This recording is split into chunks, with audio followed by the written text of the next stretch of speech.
लखनऊ की हवाओं में एक अलग तरह की नज़ाकत होती है। वो नज़ाकत जो सिर्फ बातों में नहीं, चलन में होती है, जहाँ हर अदब में ताल छुपी है और हर ठहराव में कथक का सौंदर्य। इसी लखनऊ की मिट्टी से उभरे एक ऐसे कलाकार जिन्होंने कथक को महफिलों से निकालकर मंचों और फिल्मों तक पहुंचाया। पंडित लच्छू महाराज जी। पंडित लच्छू महाराज जी का जन्म 1 सितंबर 1901 को लखनऊ में हुआ। उनका वास्तविक नाम था बैजनाथ प्रसाद। वे लखनऊ घराने के उस महान परंपरा से थे जिसने कथक को नज़ाकत, नफाजत और अभिनय की पराकाष्ठा दी। और वे थे पंडित बिरजू महाराज जी के पितृ चाचा, एक ऐसा रिश्ता जो केवल परिवार का नहीं बल्कि कथक की एक पूरी धारा का प्रतिनिधित्व करता था। लच्छू महाराज जी की प्रशिक्षण यात्रा गुरु शिष्य परंपरा की कठोर साधना से होकर गुजरी। उन्होंने अपने समय के महान कथक आचार्यों से लय, भाव और प्रस्तुति की सूक्ष्मता सीखी।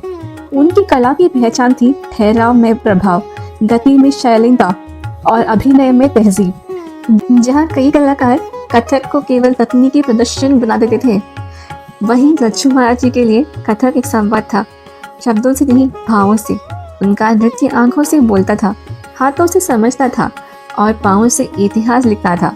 फिर उनकी यात्रा का ऐसा मोड़ आया जिसने कथक को जन जन तक पहुंचा दिया।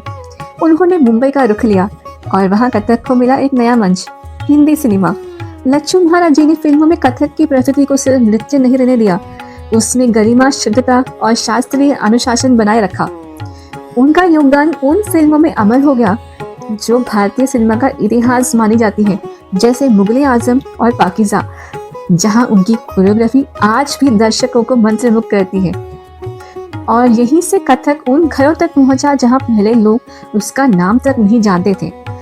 लच्छू महाराज जी केवल मंच और फिल्मों तक सीमित नहीं रहे, उन्होंने कथक की शिक्षा को संस्थागत रूप देने में भी महत्वपूर्ण भूमिका निभाई। वे उत्तर प्रदेश सरकार द्वारा स्थापित कथक केंद्र के फाउंडर डायरेक्टर रहे, जहां से कथक की नई पीढ़ियों ने शुद्ध परंपरा का प्रशिक्षण पाया। उनकी साधना और योगदान को भारत ने सम्मानित किया। उन्हें संगीत नाटक अकादमी अवार्ड मिला, जो भारतीय परफॉर्मिंग आर्ट्स का सबसे प्रतिष्ठित सम्मान माना जाता है। 19 जुलाई 1978 को जब वे संसार से विदा हुए तो लखनऊ की कथक परंपरा ने अपना एक चमकता स्तंभ खो दिया, लेकिन उनकी छाप आज भी जीवित है। कथक की नज़ाकत में, अभिनय की शालीनता में और उन मंचों में जहां कथक आज भी राजसिक गरिमा के साथ अपना स्थान बनाए हुए है। पंडित लच्छू महाराज जी, एक ऐसा नाम जिसने कथक को महफिलों से उठाकर जनमानस तक पहुंचा दिया। एक ऐसे कलाकार जिनकी कला में लखनऊ की तहजीब भी थी और मंच की चमक भी, लेकिन कभी भी शास्त्रीय अनुशासन से समझौता नहीं। तो दोस्तों, उम्मीद है आपको हमारे एपिसोड्स पसंद आ रहे हैं। हमसे यूं ही जुड़े रहे कलाकारों की और भी बातें जानने के लिए। मिलते हैं अगले एपिसोड में। नमस्कार।